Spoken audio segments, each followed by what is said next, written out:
They were told Americans were devils who would show no mercy. But when 3 Japanese women stood in the shadows of Camp Shelby, Mississippi in October 1945, watching a wounded American pilot collapse near the fence line, they faced an impossible choice. The enemy lay bleeding in the dirt, and every lesson of loyalty commanded them to turn away. Instead, they did something that would change everything. They hid him. For 3 days, they risked execution to save the life of a man they should have hated. And when American troops finally discovered what they had done, the response was nothing like anyone expected. This is a true story of courage, mercy, and the moment when the boundaries between enemy and human dissolved completely. If this story moves you, make sure to hit that like button and subscribe, because history is full of moments that challenge everything we think we know about war and humanity.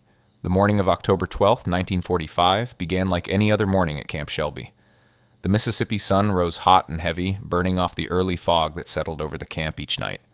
The air smelled of pine trees and red clay dirt, mixed with the scent of coffee brewing in the guard stations and breakfast cooking in the mess halls. Camp Shelby stretched across thousands of acres of Mississippi wilderness, a massive training facility that had prepared American soldiers for war and now served a different purpose entirely. Behind the wire fences of the eastern section lived approximately 200 Japanese women, civilian prisoners who had been caught in the Pacific Theater during the final months of the war. They were secretaries, nurses, and clerks who had worked for the Japanese military government in occupied territories. When American forces advanced, these women found themselves trapped, surrendered, and eventually transported across the ocean to this camp in the heart of America. Among them was Keiko, a 23-year-old woman from Tokyo who had served as a translator in the Philippines. She had smooth black hair that she kept tied back with whatever scraps of cloth she could find, and eyes that seemed older than her years. Beside her stood Yumi, barely 20, a former nurse from Osaka whose hands still remembered every bandage technique she had learned before the world fell apart. The third woman was Hana, 25, a schoolteacher from Kyoto who had been conscripted to teach Japanese language and culture to children in occupied territories. The three had formed a quiet friendship during the long months of captivity, bound together by shared language, shared memories of home, and shared uncertainty about what future awaited them. The women wore simple cotton dresses provided by the camp, plain gray garments that replaced their torn and dirty civilian clothes. Their barracks sat in neat rows, wooden buildings painted white with screened windows that let in both air and mosquitoes during the humid southern nights. They slept on cots, with thin mattresses, covered by wool blankets that felt too heavy in summer and too thin in winter. Each day began with a morning count when American guards moved through the barracks, checking that everyone remained present and accounted for.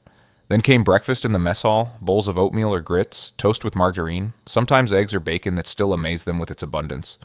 After breakfast, work assignments took them to various parts of the camp where they performed light labor, laundry duty, kitchen help, or maintenance tasks that kept the facility running. The treatment had shocked them all. They had been taught that Americans were brutal, that capture meant torture and death. Military propaganda had filled their heads with images of savage enemies who took pleasure in cruelty. Yet from the moment they arrived at Camp Shelby, reality contradicted everything they expected. Medical checks had been thorough but gentle. They received clean clothes, hot showers, and meals 3 times daily. Guards spoke to them firmly but without violence. The contrast between expectation and experience created a constant discomfort in their minds, a cognitive dissonance that none of them could quite resolve. How could the enemy show such basic decency? What did it mean about everything they had believed? On that October morning, Keiko, Yumi, and Hana were assigned to work in the camp laundry, a large building where industrial washing machines churned endlessly, cleaning uniforms and linens for the thousands of soldiers who passed through Camp Shelby for training. The work was hot and repetitive, but not difficult. Steam filled the air, carrying the smell of soap and wet cotton. The 3 women worked side by side, sorting dirty laundry, loading machines, folding clean sheets and towels. They spoke little during work hours, both because speaking too much Japanese made some guards nervous, and because the noise of the machines made conversation difficult. But they communicated through glances and small gestures, a language of friendship that needed no words. Around mid-morning, a commotion erupted outside. The steady drone of airplane engines, a common sound near the camp, suddenly changed pitch. One engine sputtered and coughed. Then came a sound that made everyone freeze, a terrible grinding mechanical scream followed by an explosion that shook the ground. The women dropped their work and rushed to the windows. Black smoke rose from somewhere beyond the tree line, perhaps a mile from the camp fence. Training exercises at Camp Shelby often involved aircraft, and accidents, though rare, were not unheard of. Guards started running toward the smoke. Sirens wailed. The camp shifted from routine to emergency in seconds. The women were ordered back to their barracks immediately, a standard procedure during any incident. Guards herded them out of the laundry building and across the compound. Keiko noticed how young most of the guards looked, boys, barely old enough to shave, performing their duty with nervous efficiency. They were walked quickly along the familiar paths between buildings, past the mess hall where they ate their meals, past the administration building where camp commanders worked, past the medical facility where they had received their initial examinations months ago. As they approached their barracks section, Keiko noticed something strange near the fence line. A shadow moved among the trees just beyond the wire, irregular and human-shaped. She said nothing, simply filed the image away in her mind. The rest of the day passed in lockdown. The women remained in their barracks while guards searched the surrounding area for the downed aircraft and its crew. Rumors spread through whispered conversations. A training plane had crashed. The pilot was missing. Search parties were combing the woods. As evening approached and the Mississippi heat finally began to ease, the women were given their dinner in the barracks rather than the mess hall. Canned soup and bread, simple and quickly prepared. They ate in relative silence, each woman lost in her own thoughts about home, about the war that had ended but somehow not ended, about the uncertainty of their future. Night fell heavy and dark over Camp Shelby. The barracks had no air conditioning, only fans that pushed humid air around without cooling it much. Women lay on their cots in their thin nightgowns, trying to sleep despite the heat and the mosquitoes and the thoughts that kept their minds racing. Keiko could not sleep. She kept thinking about the shadow she had seen near the fence line. Something about it nagged at her consciousness. Around midnight, unable to rest, she rose quietly from her cot and moved to the window. The moon was 3/4 full, providing enough light to see the fence line and the trees beyond. She pressed her face close to the screen and looked out into the darkness. At first, she saw nothing unusual. Then movement caught her eye. Someone was crawling through the grass near the fence, moving slowly and painfully toward the barracks. Her breath caught. She recognized the shape of an American military uniform, the missing pilot. He had somehow made his way to the camp, but was clearly injured, unable to stand or walk properly. He collapsed about 20 feet from the fence, his body going still in the moonlight. Keiko's heart pounded. Every instinct told her to wake the guards, to call out, to alert someone. This was the enemy. This was an American soldier. Everything she had been taught about loyalty and duty demanded she report what she saw. But something stopped her. Perhaps it was the memory of how gently the American doctors had treated her injuries when she first arrived at the camp. Perhaps it was the simple human recognition of suffering in another person. Perhaps it was the accumulation of months watching Americans feed her, house her, treat her with basic dignity despite being their prisoner. Whatever the reason, Keiko made a choice that terrified her even as she made it. She moved quietly to Yumi's cot and shook her awake. Yumi startled, ready to cry out, but Keiko pressed a hand over her mouth and whispered urgently in Japanese, "There is someone outside. Someone hurt. We need to help." Yumi's eyes went wide with confusion and fear. Then understanding dawned, followed immediately by the same terrible choice. She nodded. Together they woke Hana, who reacted with the same shock and the same ultimate agreement. 3 women standing in the darkness of a barracks full of sleeping prisoners, deciding to risk everything for an enemy soldier. They knew the danger. If caught, they could be accused of conspiracy, of helping the enemy escape, of treason against their captors. The punishment could be severe: prison, execution. No one would question shooting Japanese prisoners who aided an American deserter or escapee. Yet looking at each other's faces in the moonlight coming through the windows, they found silent agreement. They could not simply let him die. The barracks door was not locked from the inside, only monitored by guards who patrolled the compound on regular rounds. The women knew the schedule after months of observation. They had approximately 15 minutes between guard patrols. Keiko eased the door open, wincing at every small sound. The night air felt cooler than the stuffy barracks, carrying the scent of pine and earth. They moved quickly across the open ground between their barracks and the fence, staying low, hearts hammering so hard they could hear nothing else. When they reached the fence, they could see the pilot more clearly. He was young, maybe 25, with sandy brown hair matted with blood. His flight suit was torn and burned in places. His breathing came shallow and rapid. The fence was chain link, topped with barbed wire, designed to keep prisoners in rather than people out. But there was a spot discovered weeks ago during a work detail where the fence had been damaged and poorly repaired. A section near the ground had come loose from its posts, creating a gap just large enough for a person to squeeze through if they were desperate or determined. The women had never mentioned this weakness to the guards, keeping it as a secret piece of knowledge that gave them some small sense of power over their environment. Now that secret became salvation. They pushed the fence section up, creating a gap, and squeezed through one by one into the area outside the compound. Up close, the pilot looked worse. His face was pale beneath the dirt and blood. One leg lay at an awkward angle, clearly broken. Burns covered his hands and forearms. He was unconscious or close to it. Yumi, drawing on her nursing training, quickly checked his pulse and breathing. Both were present but weak. He needed real medical attention, a hospital with doctors and equipment and medicine. But getting him there meant revealing themselves, meant facing questions and accusations. They made another impossible choice. They would hide him and tend to him as best they could. 3 days, Yumi whispered. If we can keep him stable for 3 days, Maybe he will be strong enough to call out himself. Maybe we can find a way.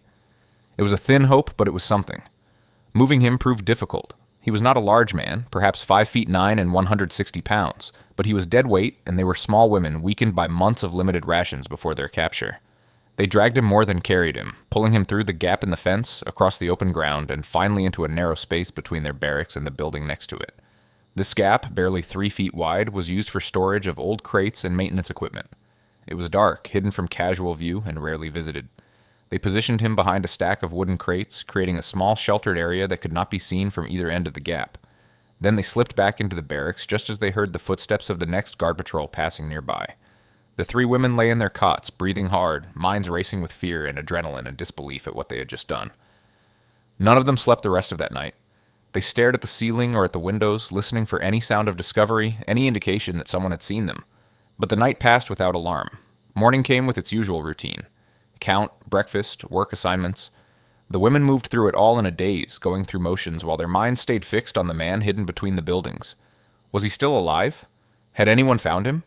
What would happen next? During the morning meal, they learned that the search for the missing pilot continued. His name was Lieutenant James Mitchell, they heard guards discussing. Age 24. From Iowa. His plane had crashed during a routine training flight. He had managed to bail out, but had not been found at the crash site. Search parties assumed he had wandered into the woods, disoriented from the crash. Dogs were being brought in. Helicopters would search from the air. The camp commander assured everyone that the pilot would be found soon. Keiko, Yumi, and Hana sat at their table in the mess hall, eating oatmeal they could barely taste, knowing that the man everyone searched for lay unconscious less than 100 feet from where the camp commander gave his assurances. The first challenge came during the lunch period. They needed to get food and water to the pilot. They needed to check his injuries.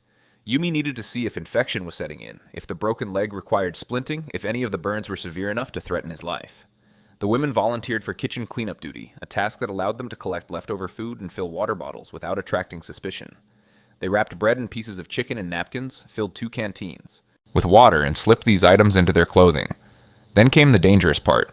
They had to reach the hiding spot during daylight, when guards and other prisoners moved around the compound. Hana created a distraction. She deliberately dropped a stack of plates near the mess hall entrance, creating a loud crash that drew the attention of nearby guards and prisoners. In the moment of confusion, Keiko and Yumi slipped around the back of their barracks and into the narrow gap. The pilot was still unconscious. His breathing remained shallow but steady. His face was hot to the touch, fever setting in. Yumi worked quickly, using water to clean the worst of the dirt and blood from his wounds. The burns on his hands and arms were second degree, painful but not life-threatening. The broken leg was the serious injury. It needed to be set and splinted properly. Using pieces of wood from broken crates and strips torn from the bottom of their dresses, Yumi created a makeshift splint. She worked with the skill learned in nursing school before the war, before everything changed. Her hands remembered what her mind struggled to process. She was helping an American. She was saving the life of someone her country had called the enemy. The contradiction sat heavy in her chest, but her hands kept working. When the leg was splinted and the wounds were cleaned as well as possible, they gave him water, dribbling it slowly into his mouth. He stirred slightly, unconscious but responsive enough to swallow. They left the food and water bottles hidden in the crates, then slipped back out before anyone noticed their absence. That night, under cover of darkness, they visited again. The pilot was semi-conscious now, making small sounds of pain but unable to speak clearly. Yumi gave him more water and managed to get him to eat a few bites of bread. His fever had not worsened, which was a good sign. The splint on his leg appeared to be holding. They stayed with him for perhaps 20 minutes, whispering reassurances in Japanese that he probably could not understand, but might find comforting anyway. Then they returned to the barracks, slipping in through the door and back to their cots as if they had never left. Around them, other women slept or pretended to sleep. If anyone noticed the midnight movements, no one said anything. The second day brought new challenges. The search for the pilot intensified. Helicopters flew low over the camp and surrounding woods, their engines creating a constant throbbing noise. Dogs barked and pulled handlers through every section of the forest. Searchers checked and rechecked areas they had already covered. The women watched all this activity with growing dread. How long before someone thought to search inside the compound itself? How long before a dog caught the pilot's scent? They continued their routine, working their assignments, eating their meals, speaking to no one about the secret that weighed on them like a physical burden. During the afternoon, they managed another visit to the hiding spot. The pilot was more conscious now, his eyes opening when they approached. Recognition and confusion crossed his face when he saw 3 Japanese women kneeling beside him. He tried to speak, but his voice came out as a dry croak. They gave him water and he drank deeply. "Where am I?" he finally managed to ask. "You are safe," Keiko answered in careful English. "We are helping you." "Why?" he asked, genuine confusion in his eyes. "Why would you help me?" The question hung in the air between them. Keiko had no answer that made sense even to herself. "Because you need help," she finally said. "Because we cannot let you die." The pilot's name was James, he told them, though they already knew from the announcements.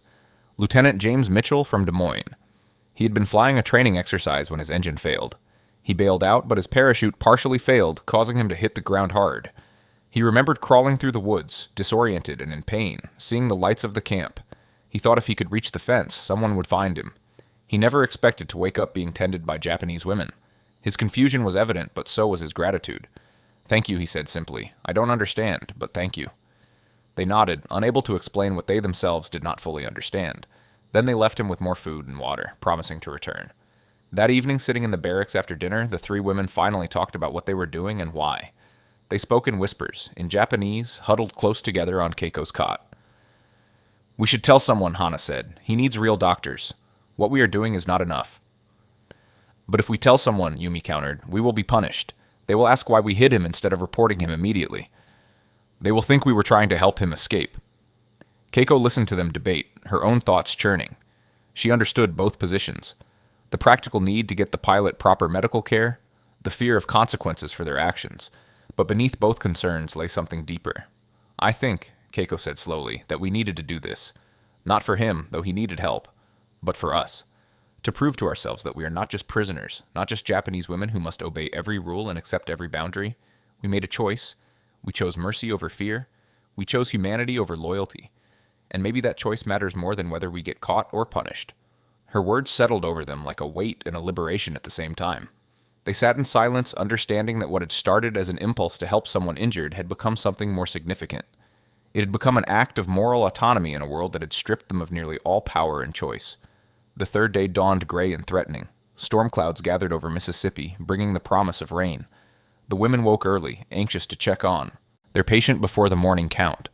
They slipped out in the pre-dawn darkness and found James awake and alert. His fever had broken during the night. His color looked better. He could sit up with help and speak in full sentences. The improvement filled them with relief and renewed worry. As he recovered, he would become more visible, more likely to make noise or be discovered. They could not keep him hidden much longer. They explained this to him as best they could with Keiko's limited English and James's patient listening. "I understand," James said. "You have risked everything to help me. I don't know how to thank you properly. But you need to go now, before you are caught with me. Let me call out. Let me get discovered. You can pretend you never knew I was here." Keiko shook her head firmly. "If you call out now, they will search everywhere. They will find evidence that someone cared for you, gave you food and water, splinted your leg. They will investigate. We will be discovered anyway. So we must think carefully about how this happens." They talked through options, speaking in a mixture of English and Japanese, with hand gestures filling gaps in communication. Finally, they reached a decision. They would tell someone, but they would tell someone they trusted. There was a guard, Sergeant Robert Coleman, who had always treated the Japanese prisoners with particular kindness. He was older than most of the guards, perhaps 40, with a quiet manner and sad eyes that suggested he had seen too much of war. He spoke to the women like they were human beings rather than dangerous enemies. He learned a few words of Japanese to communicate basic instructions. He once brought Yumi extra bandages when she cut her hand during kitchen work. He was not a friend exactly, but he was someone who might understand, someone who might listen. They decided to tell him after the morning meal. They would approach him together and explain what they had done. Then they would face whatever consequences came. The morning meal felt endless. The women could barely eat, their stomachs tight with anxiety. They watched Sergeant Coleman moving around the mess hall, checking on the various work details and prisoner assignments. When the meal ended and prisoners began filing out to their workstations, Keiko approached him. "Sergeant Coleman," she said carefully, pronouncing each English word as clearly as possible. "We need to speak with you. Something important." He looked at her with mild surprise. Japanese prisoners rarely initiated conversation with guards. His expression shifted to concern when he saw how serious she looked. "All right," he said. "Let's step outside." Outside the mess hall, in a quiet area away from other guards and prisoners, the three women stood before Sergeant Coleman and Keiko began to speak. She explained in halting English what they had found 3 nights ago, what they had done, why they had done it. She described finding the pilot near the fence, hiding him, caring for his injuries. Yumi added details about the medical treatment, the splint, the fever. Hana simply stood with them, showing solidarity. As they spoke, Sergeant Coleman's expression moved through several emotions. Shock, confusion, disbelief, and finally something that might have been respect or admiration. When they finished, silence stretched between them for what felt like an eternity. "Show me," Sergeant Coleman finally said. His voice was quiet, not angry but serious. They led him around the barracks to the narrow gap where James lay hidden. The sergeant knelt beside the pilot, checking him quickly with trained eyes. He saw the splinted leg, the cleaned wounds, the evidence of careful nursing. He looked at James and James looked back, recognition passing between two American servicemen. "Sir," James said, "these women saved my life. They risked everything to help me. I need you to know that. I need everyone to know that." Sergeant Coleman nodded slowly. "Stay here," he told them all. "Don't move. I need to get the camp commander." The wait felt like hours, though it was probably only 20 minutes. The three women stood with James, not speaking, barely breathing. They had committed to their choice and now would face whatever came. Finally, Sergeant Coleman returned with Colonel William Harrison, the camp commander, and two military police officers. The colonel was a tall man with gray at his temples and the bearing of someone who had commanded men for many years. He looked at the scene before him, taking in the injured pilot, the makeshift splint, the three Japanese women standing with expressions of resignation and dignity.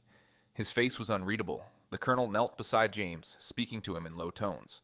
James explained what had happened, how the women had found him, cared for him, kept him alive for 3 days.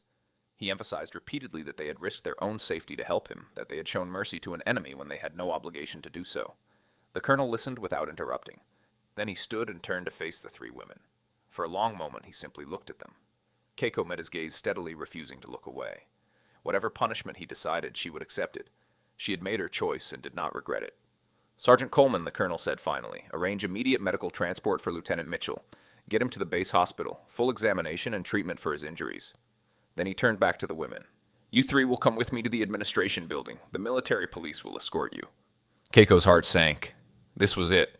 Prison, execution, whatever consequence they had earned. They nodded acceptance.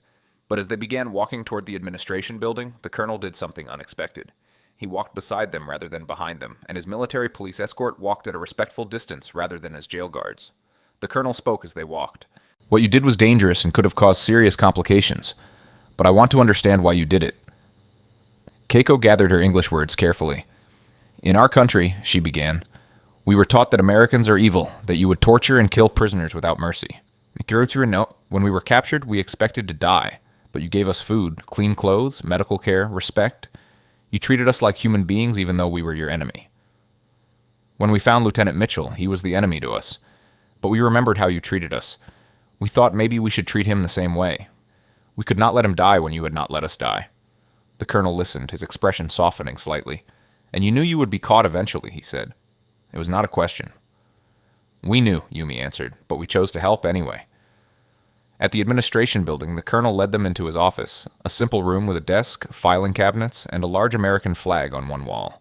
He gestured for them to sit in chairs facing his desk, another unexpected courtesy. Prisoners summoned to the commander's office typically stood at attention.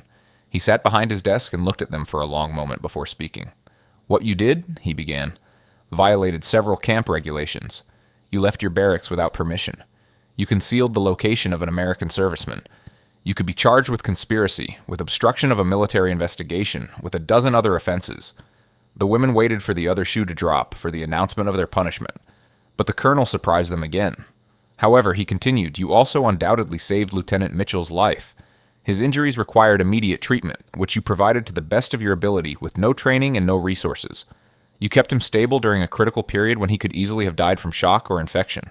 More importantly, you demonstrated something I have always believed but rarely seen proven.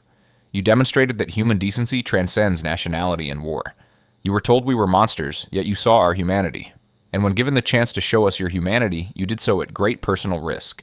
That speaks to character and courage that deserves recognition, not punishment." The women stared at him, hardly daring to believe what they were hearing. "You are not going to punish us?" Keiko asked in disbelief. The colonel shook his head. "I am not. But I am going to do something that might feel uncomfortable for all of us. I am going to publicly acknowledge what you did. I am going to make sure everyone in this camp and everyone who hears this story knows that 3 Japanese women risked everything to save an American pilot's life. Because that story needs to be told. It needs to be remembered. It needs to challenge the simple narratives of us versus them, good versus evil. You reminded us all that even in war, even between enemies, compassion and mercy are possible. Over the following days, the story spread through Camp Shelby like wildfire. It reached the base newspaper, then the local Mississippi papers, then national publications. Journalists came to interview the women, though they were shy and reluctant to speak about what they considered a simple human act rather than something heroic. James Mitchell, recovering in the base hospital, insisted on meeting with them again. When he was strong enough to be wheeled to the Japanese women's section of the camp, he came with Colonel Harrison and Sergeant Coleman as escorts. He thanked them again, more formally this time, in front of witnesses and cameras. He shook each woman's hand and presented them with letters of commendation he had written himself.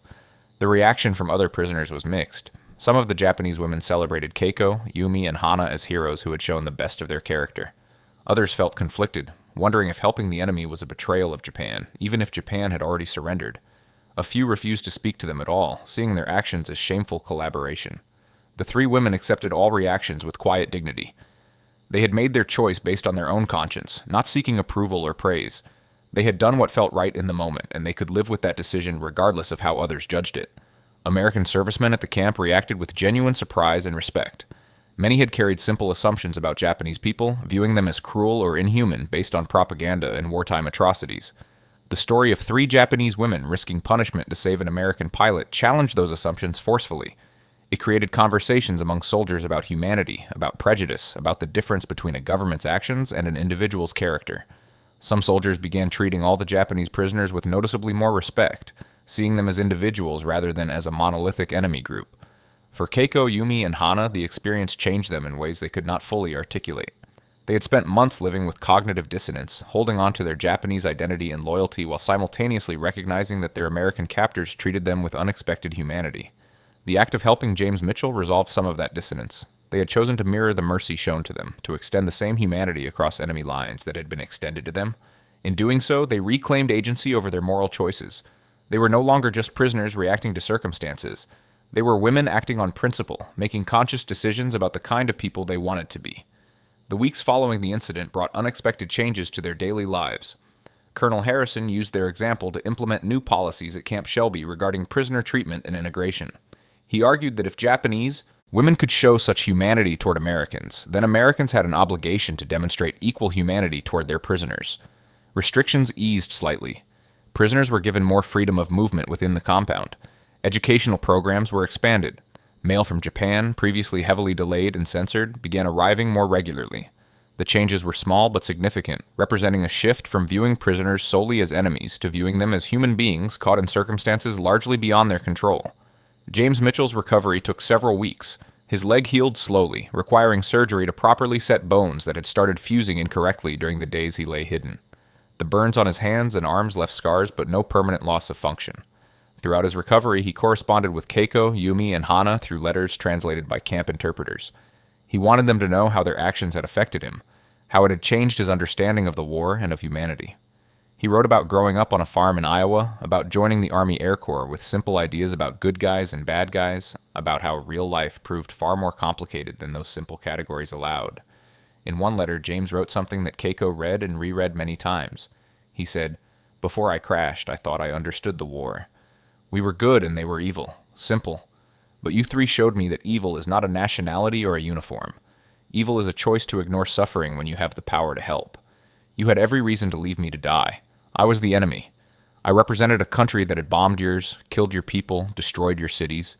Yet you chose to help anyway. That choice taught me more about morality and courage than all my military training combined. I will spend the rest of my life trying to be worthy of the mercy you showed me." The story eventually reached Japan, carried through underground networks of information that flowed despite official channels. In a country still reeling from defeat and occupation, struggling with questions of identity and guilt, the story provided a small point of light. 3 Japanese women had shown dignity and compassion in captivity, proving that the Japanese spirit could still manifest in positive ways even in defeat. For a population taught to fear shame above all else, the story offered a different narrative. Not shame, but honor. Not defeat, but moral victory. Not submission, but conscious choice to act with principle. As 1945 turned into 1946, repatriation planning began. The Japanese women at Camp Shelby would eventually be returned home, though the timing and logistics remained unclear. They faced this prospect with mixed emotions. Japan was devastated, occupied, transformed almost beyond recognition. Many had lost family members, most had lost homes. What would they return to? Yet America, despite its comforts and relative safety, was not home. They were still prisoners, still foreigners, still reminded daily that they existed here only through the mercy of their captors.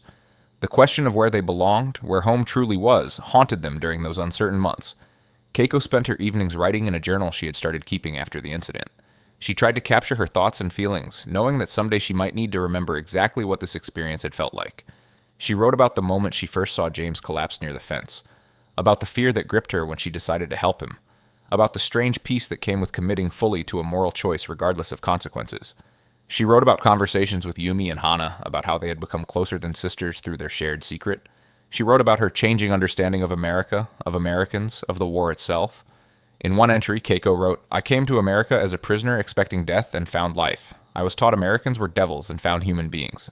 I believed loyalty meant blind obedience to my country and learned that true loyalty is to conscience and humanity first. When we hid Lieutenant Mitchell, I thought we were just saving one man's life. Now I understand we were saving something more important. We were saving our own souls, proving to ourselves that war had not destroyed our capacity for mercy and compassion. That proof matters more than any punishment we might have faced. It matters more than whether we are praised or condemned. It matters because it tells us who we are when everything else is stripped away." On a cold morning in March 1946, James Mitchell returned to Camp Shelby for his final visit before being reassigned to a new post. His leg had healed well enough for him to walk with only a slight limp. His burns had faded to pale scars. He looked healthy and whole, a stark contrast to the broken man the women had found 6 months earlier. He requested permission to say goodbye to Keiko, Yumi, and Hana, and Colonel Harrison arranged a meeting in a private room in the administration building. The four of them sat together, 2 Americans and 3 Japanese women, veterans of different armies who had become connected through an act of compassion that transcended nationality. They talked for over an hour, with an interpreter helping bridge language gaps. They talked about their plans for the future, about their families, about what they hoped would happen when they left Camp Shelby. James told them he was being sent to Washington, D.C. for a desk job, his flying days over due to the leg injury. He planned to study law after his military service ended, hoping to work on international relations and humanitarian issues. The experience with them had changed his life's direction, he said. He could not go back to simple certainties about right and wrong, friend and enemy. He needed to work in spaces where human complexity was acknowledged and respected. The women told him their repatriation was scheduled for late April. They would board a ship in San Francisco and sail back to Japan, to a country they no longer fully knew. They were frightened and excited in equal measure. Home meant family, if any survived. It meant familiar language and culture, but it also meant destroyed cities, poverty, occupation, and uncertainty about the future. They did not know what would happen to them, what opportunities or challenges awaited. They only knew they were returning change from the women who had left. The war had taken innocence and certainty. The captivity had taught unexpected lessons about humanity and mercy. They would carry all of this back home with them. Before James left that day, he gave each woman a small gift. To Keiko, he gave a book of American poetry, knowing she wanted to continue improving her English. To Yumi, he gave a set of medical reference cards, professional tools that acknowledged her nursing skills and suggested she pursue that profession after repatriation. To Hana, he gave a pen and a blank journal, encouraging her to write down her experiences for future generations. These gifts were small but deeply meaningful, representing respect and recognition of their individual identities and talents. They were not just 3 Japanese women who had helped him. They were Keiko the translator, Yumi the nurse, Hana the teacher.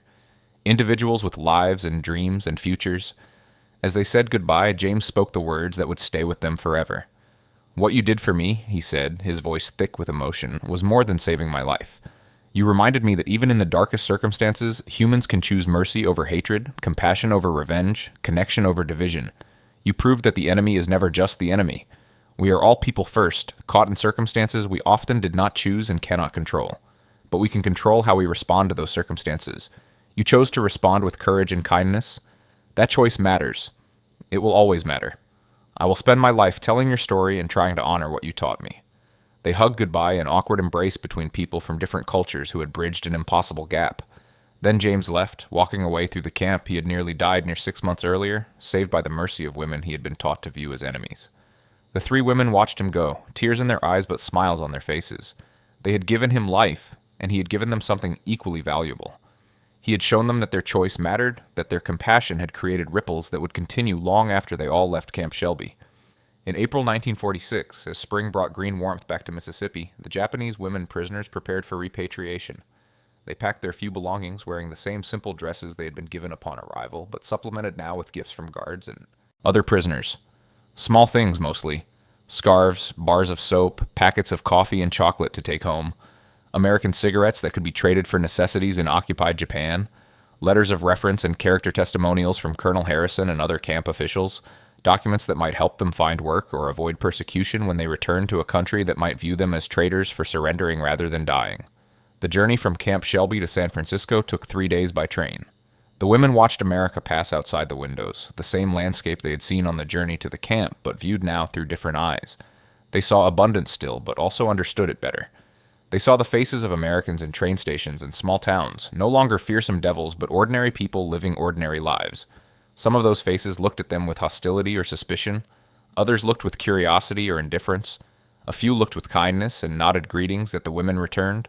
The complexity of human response to former enemies, the mixture of lingering hatred and growing understanding, reflected the complexity of their own feelings.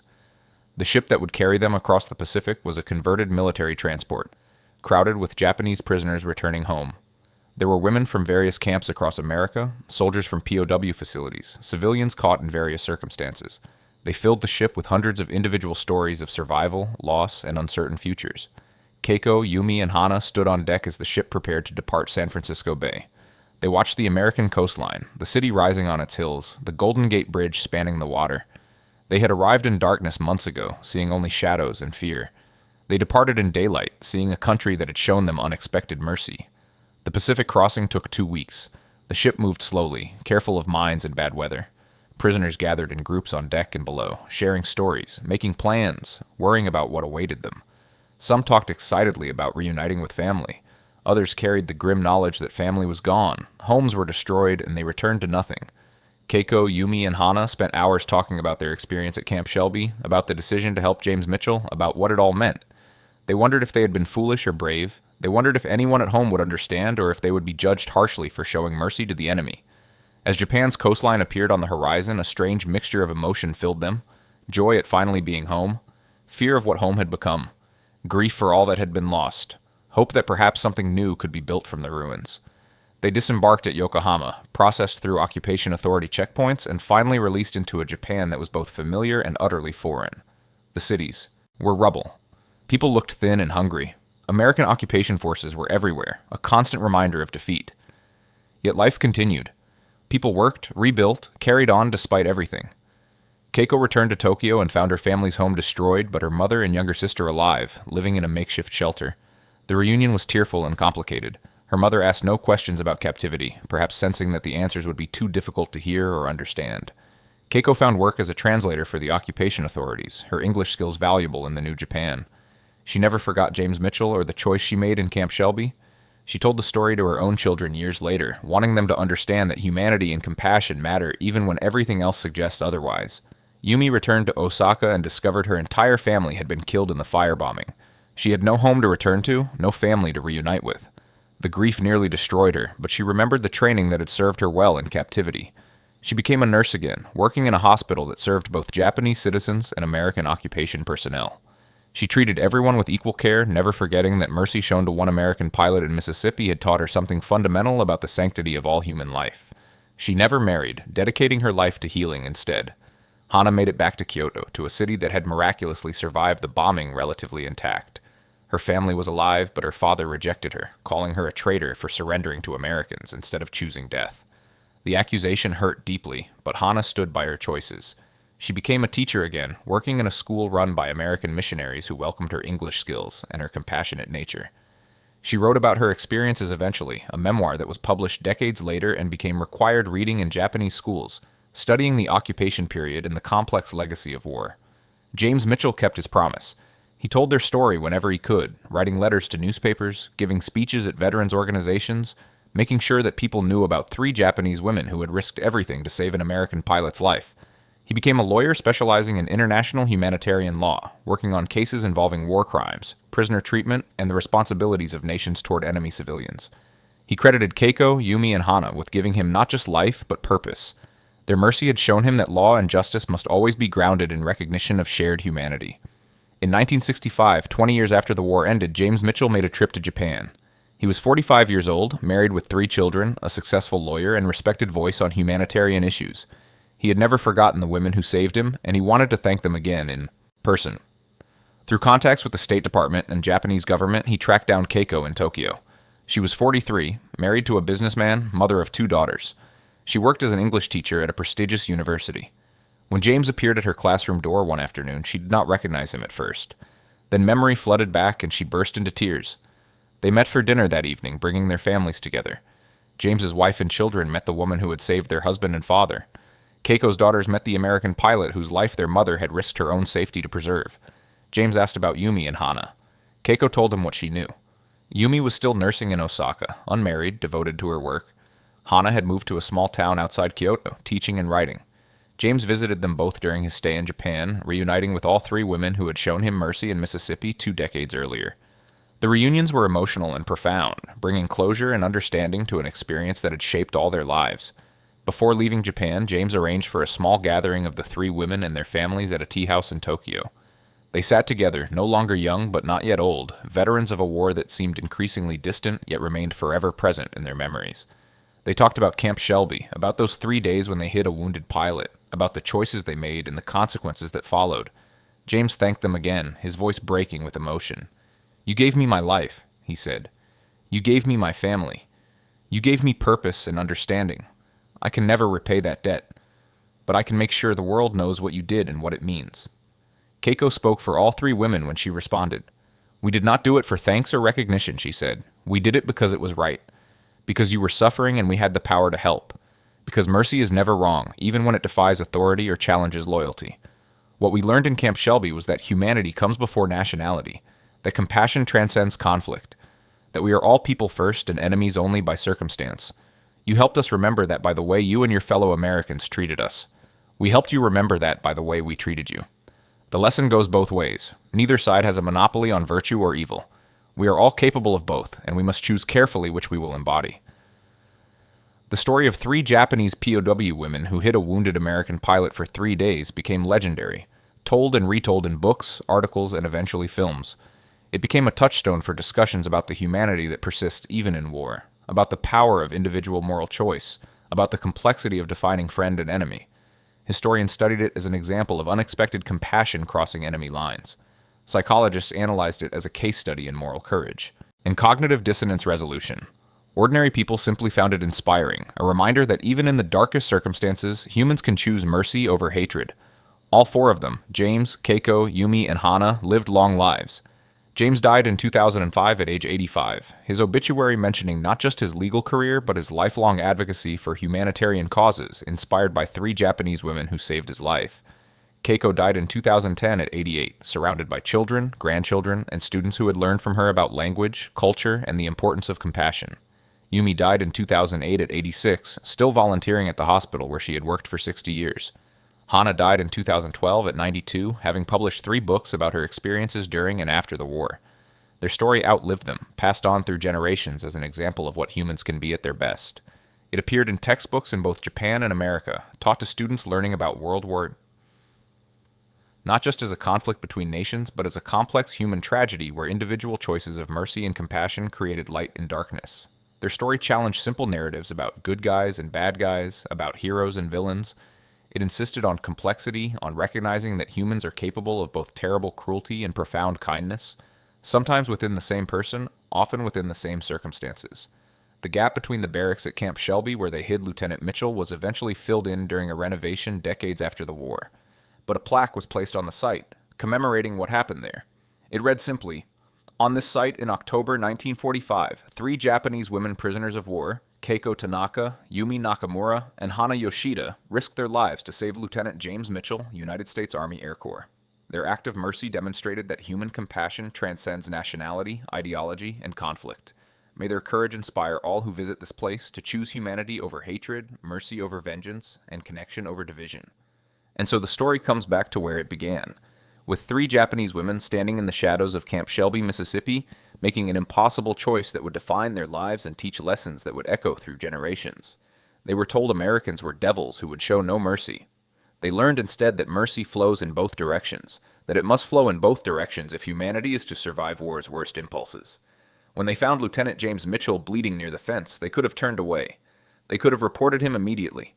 They could have let fear and loyalty dictate their actions. Instead, they chose compassion over fear, humanity over ideology, mercy over vengeance. And in that choice, they proved something essential about what humans can be even in the worst circumstances. Their story reminds us that war creates enemies through circumstance, not through essential nature. That the person wearing the enemy uniform is still a person, with family and dreams and the capacity to suffer and bleed just like anyone else. That showing mercy to an enemy does not betray loyalty, but rather demonstrates the highest form of loyalty. Loyalty to conscience and human decency that transcends national boundaries. That sometimes the most powerful weapon against hatred is simply treating others with the dignity and compassion we would want for ourselves. As we look back on their choice from decades of distance, we can see clearly what they could only sense in that moment. They were not just saving one pilot's life, they were saving the possibility of reconciliation between former enemies.